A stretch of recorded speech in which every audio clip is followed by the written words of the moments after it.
السلام علیکم ګرانو دوستانو، هیله لرم چې جوړ به یاست. د هغه چا سره مینه چې نور مینه نه ورسره لرو. په دا ځای کې موږ ته یو سوال همیشه راجع کیږي روانشناسانو ته. وایي آیا کولی سو پر هغه چا مین سو چې نور نفرت ځینې لرو؟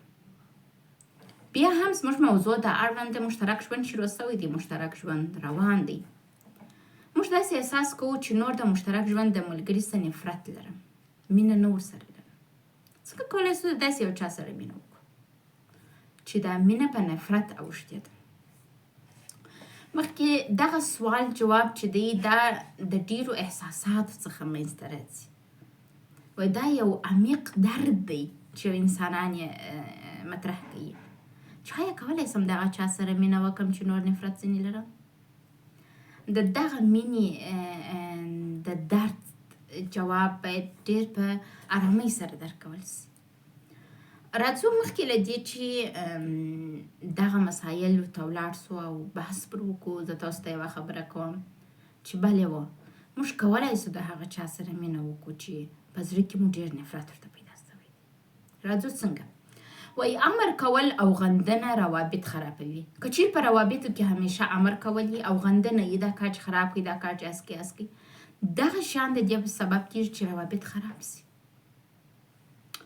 وایي بیا له غندنې یو د بل پر توپیرونو خبرې کول. وایي تاسو یو د بل سره کښېنئ، یو بل غندئ مه. تاسو د دې پر ځای چې یو بل وغندئ، چیش وکئ، خپل پر تفاوتونو باندې بحث وکئ، خبرې وکئ. زه پروانه جلا شخصیت لرم، جلا کورنۍ کې لوسوي یم، جلا رقم یم، ته جلا رقم یم. ستا دغه خاصیتونه چې زما دا خاصیتونه دي، ستا دا خاصیتونه مې خوښ دي، ستا دا خاصیتونه مې نه دي خوښ. یو شی په یاد ولرئ، موږ نسو کولی یو انسان مکمل تغییر وکړي، خو کولی سي خپل د ځان ښه ورژن سي. یعنې په دا تمه مشترک ژوند مه شروع کوئ، ما یې هم کوئ چې پلانکی نفر به تغییر وکړي. کوشش وکئ سازګاري وکړئ یو د بل سره، یو د بل سره لاړ یوسئ. وایي دواړه طرف باید د ودې او زده کړې وضعیت غوره کړي تر څو د دوی روابط سم سي، یعنې د دوی نفرت د منځه ولاړ سي.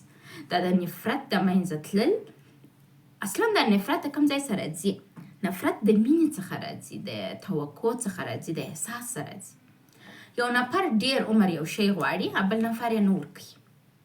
دا چې نه ورکوي دا د دې سبب کیږي چې دا بل نفر احساس د خواشینۍ وکړي، احساس د غم او نفرت وکړي. راځو دا نفرت څنګه د منځه وړلی سو؟ وایي په ذهن کې هم باید تاسو مقابل طرف مسؤل ونه ګڼئ خپل د مشکلات. هیڅ نفر دلته مسؤل نه دی. بعض وخت موږ وایو چې ولا مشترک ژوند ته زه ډېر ښه روان یم، زه ډېر ښه پر مخ ځم، پلانکی نفره ته غلط روان یې، ته اشتباه یې، ستا ګناه ده، ورسه ځان اصلاح کړه. نه خیر، کله چې مشترک ژوند ته مشکل لري دا د دواړو مشکل دی، د یوه نفر مشکل نه دی. ګورې یو شی دی، وایي اسلام وایي ته چې یو انسان ډېر بد در سره وکړي نو ته په مقابل کې بد مور سره کوه، شور سره وکړه، په شو باندې وایي ښه رانیول کېږي. او یا هم وایي دعا ورته وکړه. څنګه دعا ورته وکړو؟ ته الله دا نفر ته هدایت وکړي. الله نه وایي چې یو چا بد در سره وکړل چې توپک راواخله ورسه ویې وله، بلکې وایي دعا ورته وکړه چې خدای دا نفر ته هدایت وکړي. مشترک ژوند هم دغه رقم د الله د دغه بیان سره موږ کولی سو پرتله کړو. وایي اوس سوال دا دی، ښه یو نفر زما سره ډېر بد کړي دي، مېړه مې ډېر بد در سره کړي دي، یا مې مېرمنې ډېر بد را سره کړي چې ما ته یې توجه نه ده کړې، پر وخت یې ډوډۍ نه ده راکړې، کالي یې نه دي راوتو کړي، غوټې چې مې وشکېږي غوټې یې نه دي ګنډلې. مېرمن بیا وایي مېړه مې همیشه جنسي رابطې پر وخت زه ورپه یادېږم، جنسي رابطه نیسي، نور مې په کیسه کې نه دی، نفقه مې نه راکوي، خواهشات مې نه راپوره کوي، میله ځایونو ته مې نه بیایي، د خپلوانو کره نه مې پرېږدي، زما نفرت سم کېږي. مېړه هم وایي د مینې سم نفرت کېږي، مثلا مېرمن هم وایي د مېړه سم په دا دلایلو نفرت کېږي.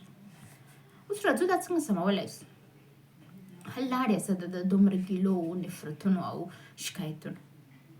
وایي موږ تیر ته بیرته نسو تللی، خو موږ کولی سو خپل راتلونکي ته تغییر ورکړو. څنګه راځي؟ وایي موږ په جلا ګذشته او جلا شخصیتونو باندې دا مشترک ژوند ته راځو. مشترک ژوند یو دایره ده، مرکز کې میړه او ماینه قرار لري. دغه دایره چې د هر انسان خپل په ځان کې لري د جلا شیانو څخه جوړه ده. هغه په جلا کورنۍ کې، ته په جلا کورنۍ کې، هغه جلا شخصیت، ستا جلا شخصیت. راځو وایي په جلا غوښتنو مشترک ژوند ته راځو. ستا غوښتنې د مشترک ژوند څخه جلا دي، زما غوښتنې د مشترک ژوند څخه جلا دي. راځو څه شي کولی سو چې دغه سره یو ځای کو او دا ژوند منظم کو.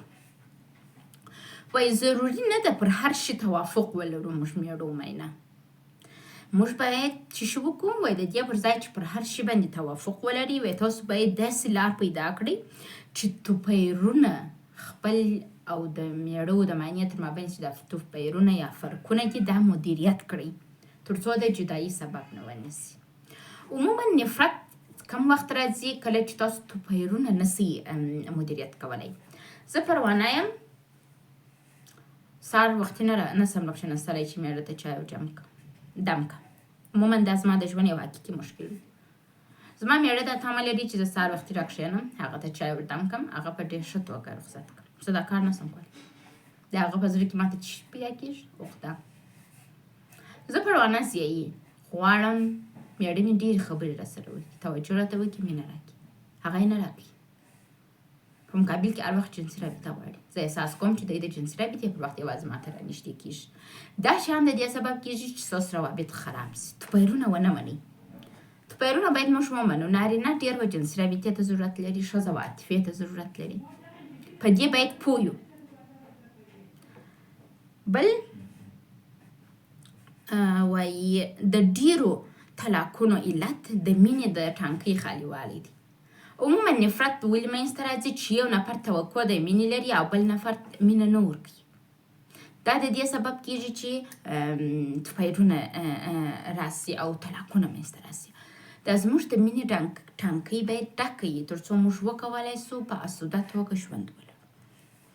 وایي دا یو شی چې زه تاسو ته ووایم مخکې له دې نه چې د خبرې ته راسم، دا ویډیو د هغو کسانو دپاره ده چې په ژوند کې یو ځل مینه تجربه کړي او بیا هغه مینه د منځه تللي. څنګه کولی سي چې مینه بیرته راولي؟ تاسو کولی سي په هغه طریقه مینه یو بل ته راولي چې یو بل ومنئ. اول یو بل ومنئ او بیا چې شوه کوئ تصمیم ونیسئ یو د بل د حمایت، یو د بل ته د مینې ورکول. بیا تاسو کولی سئ چې شوه کوئ خرابترینه رابطه هم سمه کړئ. ګورئ دغه چې موږ وایو نور مینه نه ورسره لرم، دا یعنې څه؟ دا معنا نه لري چې ته مینه نه ورسره لرې. تا یو وخت دا کس سره مینه درلوده، خوشحاله وې، ورته واده جوړ سره کوئ. نن ولې مینه نه لرې؟ ځکه چې ده ستا توقعات د منځه وړي دي، د ستا هغه هیلې د منځه وړي دي، ستا غرور یې در مات کړی دی، تا ته یې توجه نه ده کړې. حل لاره یې څه ده؟ بیرته توجه د یوه طرف څخه نه. که د یوه طرف څخه توجه کېږي د بل طرف څه نه کېږي، دا مشکل نه حل کوي. دواړه طرفونه باید تصمیم ونیسي چې دا رابطه چې کړي وژغوري، رابطې ته کار وکړي. نو د دا ویډیو رمز دا دی چې تاسو د دې دپاره چې خپل هغه نفرتونه په مینه بدل کړئ، لار یې دا ده چې یو د بل توپیرونه مدیریت کړئ. کله چې مو د یو بل توپیرونه مدیریت کړل، د یو بل غوښتنې او حقیقتونه مو وپېژندل، یو بل ته مو د مینې ورکولو چلونه زده کړل، نو ستاسو ژوند سمیږي. همیشه په یاد ولرئ موږ د مینې لپاره 5 ژبې لرو. یو تایید امیزه خبرې، د بعضو انسانانو تایید امیزه خبرې خوښي چې ښه خبرې ورته وکړي، ته قوي یې، ته ښایسته یې، ته زما تر ټولو ښه انسان یې، ته زما سره ډېره مینه کړې ده، ته عالي یې، ته ډېر مهم یې زما په ژوند کې. با کیفیته وخت یو بل ته ورکول، یو د بل سره کښېنستل، یو د بل سره خبرې کول، یو د بل احساساتو ته غوږ نیول، یو بل ته جار قربان ویل. 3 تحفه ورکول، یو بل ته باید تحفه ورکړي په یو څه عمر کې. تحفه هم د دې سبب کېږي چې د بعض انسانانو ډېره مینه وپارېږي. د تحفې وروسته چې شته یو د بل خدمت کول. میړه هم باید د میرمنې خدمت وکړي، میرمن هم باید د میړه خدمت وکړي. او بل بدني تماس یا هم لمس ته راځو یا هم مثلا جنسي رابطې ته. کوشش وکړئ چې په مشترک ژوند کې دغه 5 ته توجه وکړئ. که چیرې مو مینه خرابه سوې ده، د مینې د جوړښت لپاره یګانه لار همدغه دی چې تاسو یو پر بل باندې امرونه ونه کوئ او غندنې مه کوئ، یو بل ومنئ او کوشش وکړئ یو د بل توپیرونه مدیریت کړئ. بیا نو تاسو کولی شئ منظم صحیح ژوند ولرئ. مننه.